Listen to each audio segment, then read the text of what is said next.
आज हम कक्षा 8 विषय गणित के प्रोजेक्ट कार्य कंप्लीट करेंगे, हल करेंगे। देखते हैं प्रोजेक्ट बुक गणित कक्षा 8 प्रोजेक्ट कार्य गणित कक्षा 8। ये देखिए प्रोजेक्ट फर्स्ट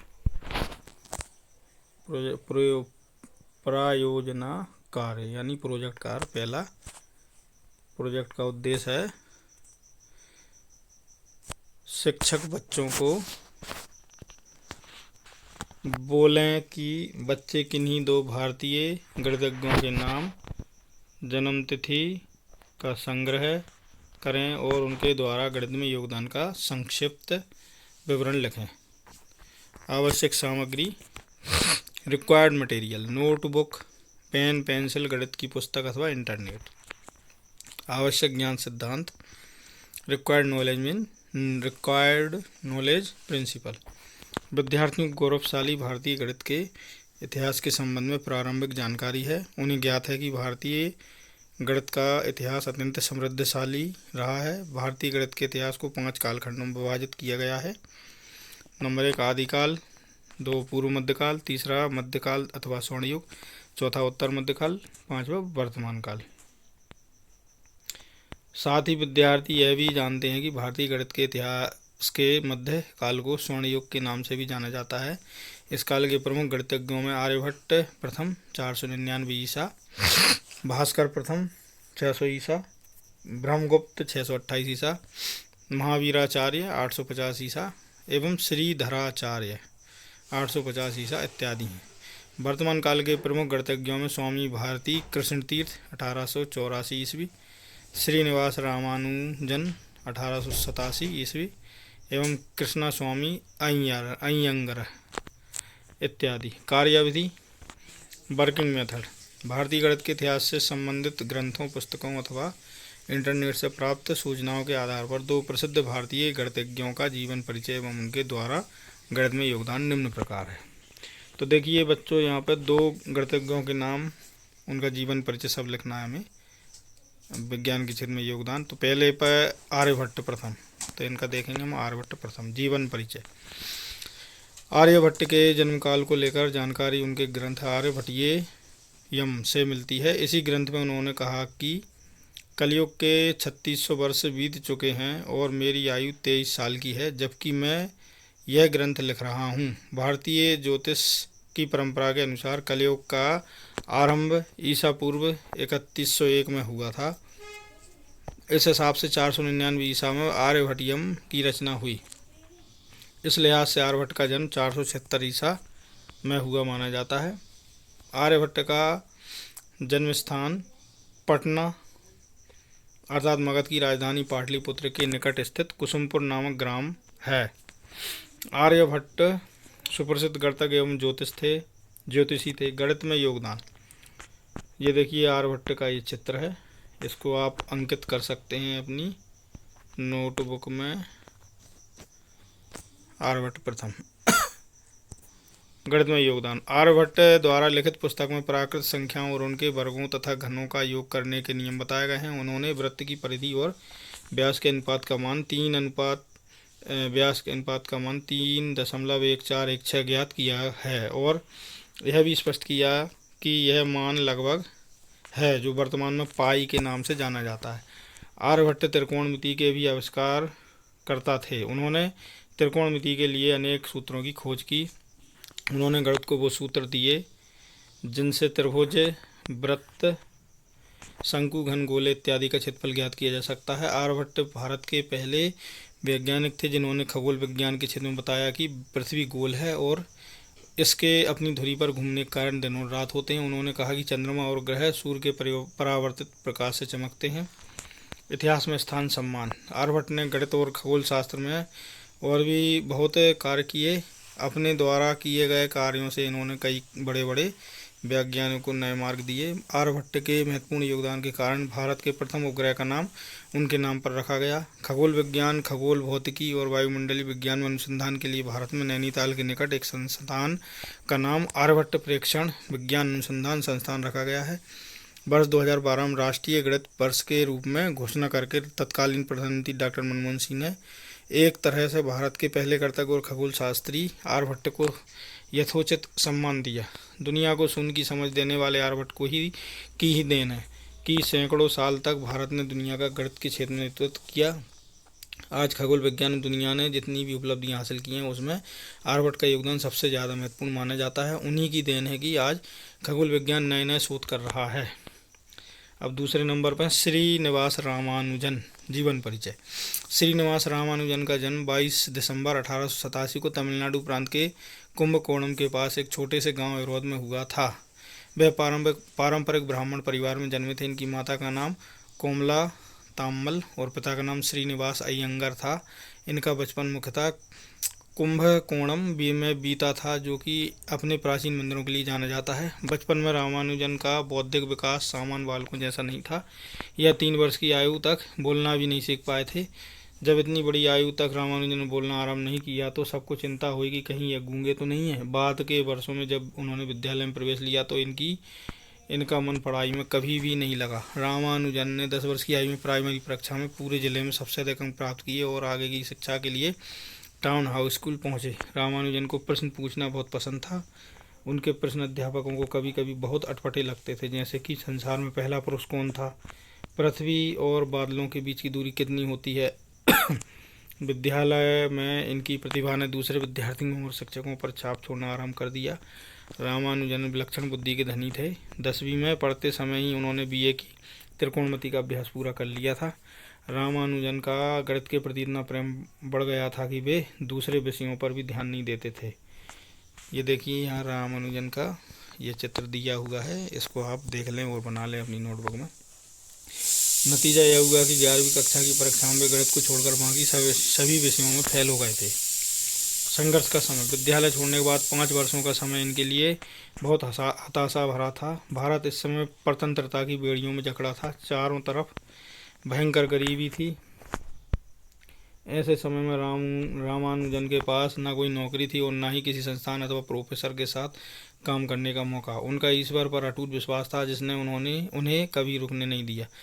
इनका गिरता स्वास्थ्य सबके लिए चिंता का विषय बन गया और यहाँ तक कि अब डॉक्टरों ने भी जवाब दे दिया था। अंत में रामानुजन की विदा की घड़ी आ गई। 26 अप्रैल 1920 को प्रातःकाल में वे अचेत हो गए और दोपहर होते होते उन्होंने अपने प्राण त्याग दिए। इस समय रामानुजन की आयु मात्र 33 वर्ष थी।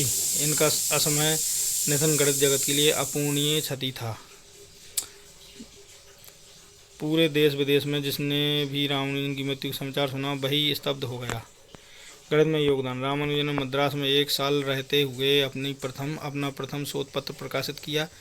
शोध पत्र का शीर्षक था बर्नौली संख्याओं के कुछ गुणों और यह शोध पत्र journal of Indian mathematical society में प्रकाशित हुआ था। श्रीनिवास रामानुजन का मुख्य कार्य संख्याओं की प्रकृति एवं संख्या सिद्धांत से संबंधित है। जैसे 1729 एक ऐसी सबसे छोटी संख्या है जिसे 2 प्राकृत संख्याओं के घनों के योग के रूप में व्यक्त किया जा सकता है। यह संख्या रामानुजन संख्या कहलाती है। श्रीनिवास रामानुजन 1914 से 1918 तक कैम्ब्रिज विश्वविद्यालय में शोध करते रहे। इस अवधि में उनके 24 शोध प्रकाशित हुए। सन 1917 में उन्हें रॉयल सोसाइटी की फेलोशिप प्रदान की गई। इतिहास में स्थान सम्मान। रामानुजन बचपन से ही विलक्षण प्रतिभावान थे। इन्होंने स्वयं ही गणित सीखा और अपने जीवन भर में गणित के 3884 प्रमेयों का संकलन किया है। इनमें से अधिकांश प्रमेय सही सिद्ध किए जा चुके हैं।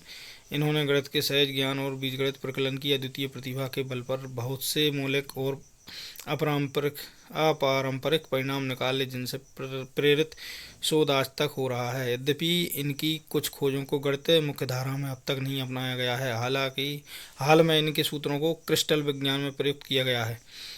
इनके कार्य से प्रभावित गणित के क्षेत्र में हो रहे काम के लिए रामानुजन जर्नल की स्थापना की गई। निष्कर्ष। उपरोक्त महान गणितज्ञों के जीवन परिचय एवं उनका गणित के क्षेत्र में योगदान अध्ययन करके के पश्चात हम यह कह सकते हैं कि भारतीय गणित का इतिहास श्रेष्ठ रहा। महान गणित आर्यभट्ट प्रथम एवं श्रीनिवास रामानुजन ने अपने शोध कार्यों से आने वाली पीढ़ियों का मार्गदर्शन किया। अब हम प्रोजेक्ट कार्ड 2 देखेंगे। प्रोजेक्ट का उद्देश्य, ऑब्जेक्टिव ऑफ द प्रोजेक्ट। शिक्षक बच्चों को बोलें कि विभिन्न प्रकार के डिजाइन का संग्रह करें जो कि मकान या ऑफिस की बाउंड्री, दीवार, छत, बालकनी, खिड़की व दरवाजों में लगी हैं, जिनमें से किसी सममित लाइन के पास में सममितीय आकृति दिखती है। आवश्यक सामग्री, required material, notebook, pen, pencil, पैमाना, स्याही, समाचार पत्र, पत्रिकाएं, गणित की पुस्तक इत्यादि। आवश्यक ज्ञान सिद्धांत। विद्यार्थियों को ज्ञान है कि ऐसी आकृतियाँ जो बराबर संतुलित अनुपात में हों सममित आकृतियाँ कहलाती हैं। उन्हें यह ज्ञान है कि जब एक आकृति को आधे से इस तरह मोड़ें कि उसका आधा बायां तथा आधा दायां भाग एक दूसरे से पूर्णतया मिलता जुलता हो, तब आकृति में सममिति रेखा उपस्थित होती है। इसके साथ ही जब हम आकृति के मोड़ने वाले स्थान पर एक दर्पण को रख देते हैं तो आकृति के एक भाग का प्रतिबिंब दूसरे भाग को पूर्णतया ढक लेगा। ऐसा जब भी घटित होता है तो यह मोड़ वास्तविक काल्पनिक जो दर्पण रेखा है आकृति की सममिति रेखा कहलाती है। कार्यविधि, वर्किंग मेथड। सममित एक महत्वपूर्ण ज्यामितीय अवधारणा है जो सामान्यतः प्रकृति में प्रदर्शित होती है तथा विभिन्न प्रकार के डिजाइन संग्रह जैसे कि मकान या ऑफिस की बाउंड्री, दीवार, छत, बालकनी, खिड़की, दरवाजे इत्यादि में लगभग सभी क्षेत्रों में इसका प्रयोग होता है। सममित रेखा बनाना। यह एक आयताकार कागज लिए इसे एक बार लंबाई की ओर मोड़िए जिससे कि आधा भाग दूसरे भाग को पूर्णतया ढक ले। इस प्रकार यह मोड़ सममित रेखा कहलाती है। चित्र 3.1। अब इसे खोलिए और पुनः एक बार मोड़िए, एक बार चौड़ाई की ओर समान तरीके से मोड़िए तो यहाँ हमें एक और सममित रेखा प्राप्त होगी। ये देखिए, ये दोनों चित्रों को, पहला और दूसरा। सममित आकृति बनाना।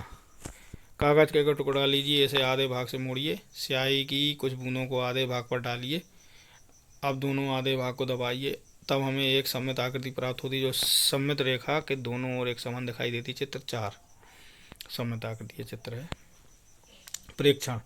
हम प्रतिदिन ऐसे बहुत से प्रयोग, बहुत से मार्ग सूचक संकेत या चिन्ह देखते हैं जिनमें सममित रेखाएं होती हैं। साथ ही बहुत सारे डिजाइन, चाहे वह आर्किटेक्चर के हों, इंजीनियरिंग के हों या प्रकृति द्वारा प्रदत्त, इन सभी में हमें सममित डिजाइन दिखाई देगी। यहाँ हम कुछ इसी प्रकार की आकृतियाँ लेंगे जो मानव निर्मित अथवा प्रकृति से प्राप्त हैं। ये देखिए सममित रेखा इन पर भी बनेगी। 3 आकृतियाँ दी हैं, इनको बना ले। सममित आकृतियाँ हैं जी। चित्र 5 में सभी आकृतियाँ सममित हैं क्योंकि इन सभी में एक रेखा ऐसी है जिसका उद्देश्य उस आकृति को मोड़ने पर आकृति के दोनों भाग परस्पर संपाती हो जाते हैं, अर्थात सममित रेखा लाइन के पास दोनों और हमें सममित आकृति दिखाई देती हैं। ठीक इसी प्रकार हम मकान, बाउंड्री, खिड़की, दीवार, छत इत्यादि की भी सममित आकृति आसानी से बना सकते हैं जिनमें सममित लाइन के पास में सममित आकृति दिखती हो। अब निष्कर्ष है कंक्लूजन। उपरोक्त अध्ययन से विभिन्न प्रकार के डिजाइन जैसे आर्किटेक्चर, इंजीनियरिंग, प्रकृति तथा अथवा दीवार, छत, खिड़की, दरवाजे इत्यादि की सममित आकृति की जानकारी प्राप्त हो जाती है। अब प्रोजेक्ट कार्य 3, प्रायोजना कार्य 3। प्रोजेक्ट उद्देश्य। शिक्षक बच्चों को बोलें कि किसी आलू और भिंडी को काटकर किसी भी रंग से A4 साइज के पेपर पर छापे लगाएं। अब देखें कि किसके छापे अधिक लगे हैं। यह जानने का प्रयास करें कि छापे अधिक क्यों लगे हैं और अपनी रिपोर्ट में लिखें। दोनों स्थिति में पेपर का साइज समान होना चाहिए। आवश्यक सामग्री, required material, notebook, A4 size के पेपर, विभिन्न प्रकार के रंग, आलू, भिंडी, चाकू, पेन, पेंसिल इत्यादि। आवश्यक ज्ञान सिद्धांत, रिक्वायर्ड नॉलेज प्रिंसिपल। विद्यार्थी तल में बनी आकृतियों का परिमाप तथा वर्ग और आयत के क्षेत्रफल के बारे में पिछली कक्षा में पढ़ चुके हैं। विद्यार्थी को इस बात की जानकारी है कि परिमाप एक बंद आकृति के चारों ओर की दूरी है, जबकि क्षेत्रफल एक बंद आकृति द्वारा घेरे गए तल के भाग या छेदों को दर्शाता है। उन्हें यह भी जानकारी है कि जो वस्तु जितनी बड़ी होगी उसके क्षैतिज पृष्ठ द्वारा उतना ही अधिक क्षेत्र घेरा जाएगा। ठीक इसी प्रकार जो वस्तु जितनी छोटी होगी उसके क्षैतिज पृष्ठ द्वारा उतना ही कम क्षेत्र घेरा जाएगा। कार्यविधि, वर्किंग मेथड। उपरोक्त उद्देश्य के अनुसार सबसे पहले हम 2 A4 साइज के कागज लेते हैं। अब सबसे पहले भिंडी को क्षैतिज काटकर उसके क्षैतिज पृष्ठ को किसी रंग में डुबोकर पहले A4 साइज के पेपर पर आकृतियाँ छापा बनाते जाते हैं। यहाँ यह ध्यान रखना अति आवश्यक है कि कोई भी छापा A4 साइज के कागज से बाहर ना जाए और ना ही छापा कटा हुआ बने। हाँ, छापों को आड़ा तिरछा बना सकते हैं। इस प्रकार भिंडी के क्षैतिज पृष्ठ के छापे को पूरे A4 साइज के पेपर पर बना देते हैं। चित्र 6 का 1। एवं इसे एक जगह रखकर सूखने देते हैं। अब यही प्रक्रिया आलू के लिए दोहराते हैं। एक आलू को लेकर उसे काटते हैं। ध्यान रहे आलू काटते समय वह वक्राकार न कट जाए। अब उसके क्षैतिज पृष्ठ को किसी रंग में डुबोकर दूसरे A4 साइज के पेपर आकृतियाँ छापे बनाते जाते हैं। यहाँ पर ध्यान रहे कि कोई भी छापा कटा हुआ अथवा A4 साइज के पेपर से बाहर ना हो। इस प्रकार कटे आलू के क्षैतिज पृष्ठ के छापे को पूरे A4 साइज के कागज पर बना देते हैं। चित्र 6 का दूसरा, इसे भी थोड़ी देर के लिए सूखने देते हैं। ये देखिए अब ये भिंडी के छापे हैं, ये वाले भिंडी के छापे हैं और ये वाले आलू के, भिंडी और आलू के छापे। उपयुक्त चित्र 6 से भिंडी के लिए चित्र 6.1 में भिंडी के छापों को गिनने पर हमें 24 छापे प्राप्त होते हैं आलू के लिए।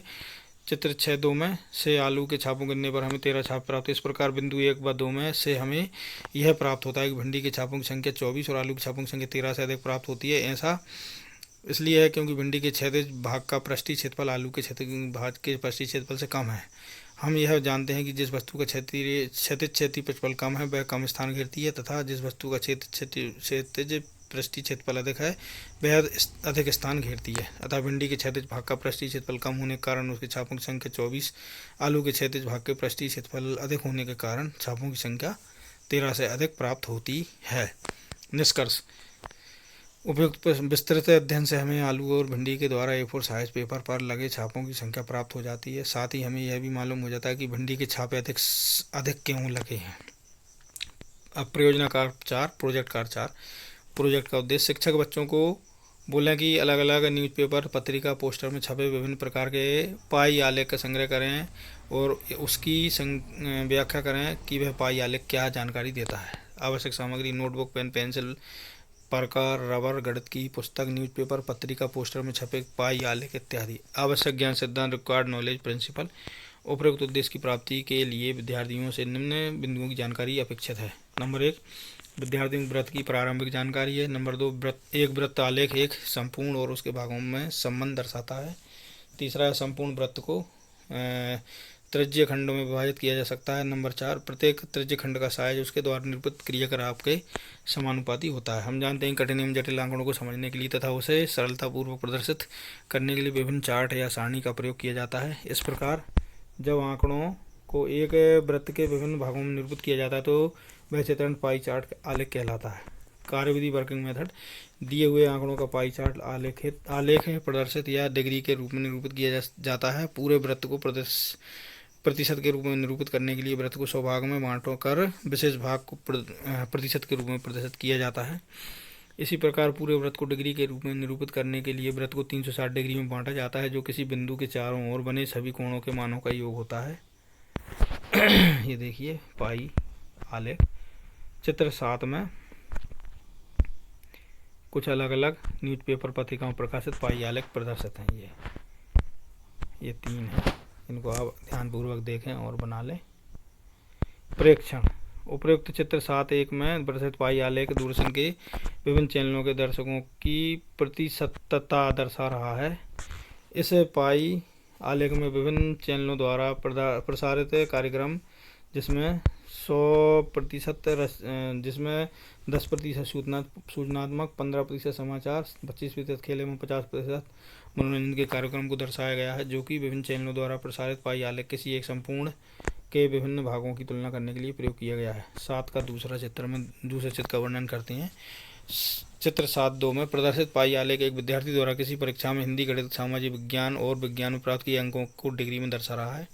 इसी प्रकार चित्र 7 के 3 में एक दिन में एक बच्चे द्वारा व्यतीत किए गए समय का पाई आलेख दर्शाया गया है, जिसमें 3 घंटे खेल, 6 घंटे स्कूल, 8 घंटे सोना, 4 घंटे गृह कार्य एवं 3 घंटे अन्य के लिए दिखाए गए हैं। उपरोक्त आलेख में सोने की क्रिया में व्यतीत किए गए घंटों में त्रिज्यीय खंड का अनुपातिक भाग बराबर सोने के घंटों की संख्या बटे संपूर्ण दिन बराबर 8 घंटे बटे 24 घंटे बराबर 1/3। इसलिए इस त्रिज्यीय खंड को पूरे वृत्त का 1/3वें भाग के रूप में खींचा गया है। इसी प्रकार स्कूल में व्यतीत किए गए घंटों के त्रिज्यीय खंड का अनुपातिक भाग बराबर स्कूल के घंटों की संख्या बटे संपूर्ण दिन बराबर 6 घंटे बटे 24 घंटे बराबर 1/4।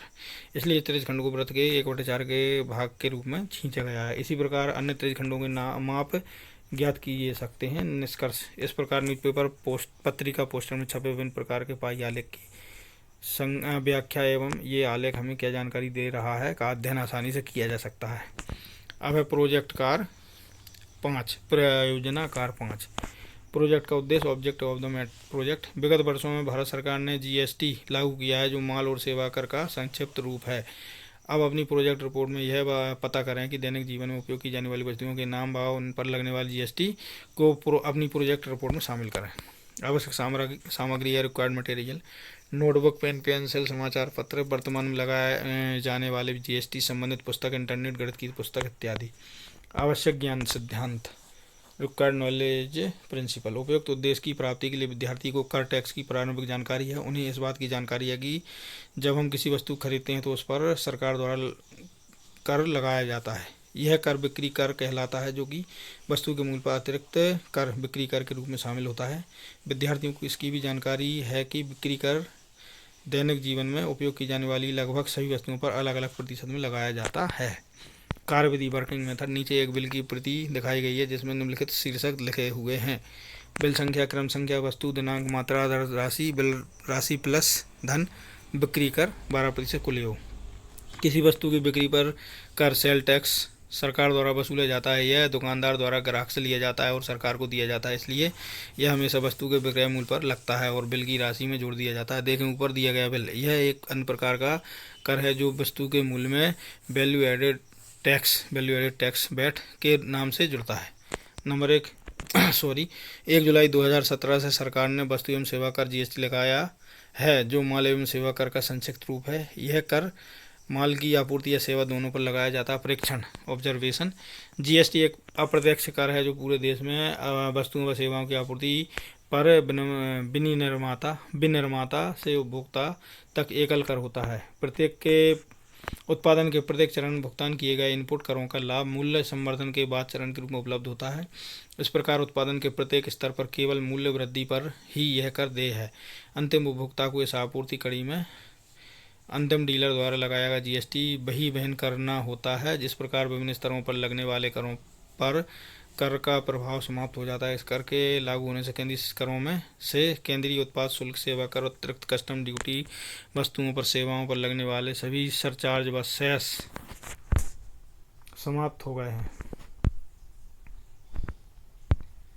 जीएसटी 2 प्रकार से लिया जाता है, केंद्र सरकार द्वारा लगाया तथा वसूले जाने वाला कर जीएसटी तथा राज्य सरकार द्वारा लगाया जाने वाला वसूले जाने वाला कर जीएसटी। यह दोनों एक साथ वसूले जाते हैं। दैनिक जीवन में उपयोग की जाने वाली प्रमुख वस्तुएं उन पर लगने वाले जीएसटी, CGST प्लस SGST का विवरण। सरल क्रमांक संख्या, दैनिक जीवन उपयोग की वस्तु, केंद्र सरकार द्वारा लगाया गया माल और जो आप इसको ध्यानपूर्वक देख के इस टेबल को कंप्लीट कर लें। और इस प्रकार हमारा यहाँ पर ये कक्षा 8 विषय गणित का जो प्रोजेक्ट कार्य हैं 5 ये कंप्लीट होते हैं। यदि आपको हमारा ये वीडियो अच्छा लगा तो हमारे वीडियो को लाइक ज़रूर करें और 5 प्रोजेक्ट के बारे में आप हमें महत्वपूर्ण सुझाव हमें कमेंट सेक्शन में ज़रूर भेजें। इसी प्रकार के और अधिक वीडियो यदि आप देखते रहना चाहते हैं तो हमारे चैनल को सब्सक्राइब अवश्य करें और अंत में बेल आइकन को प्रेस करें ताकि आगे आने वाले महत्वपूर्ण वीडियो के नोटिफिकेशन आपको सही समय पर मिलते रहें। धन्यवाद।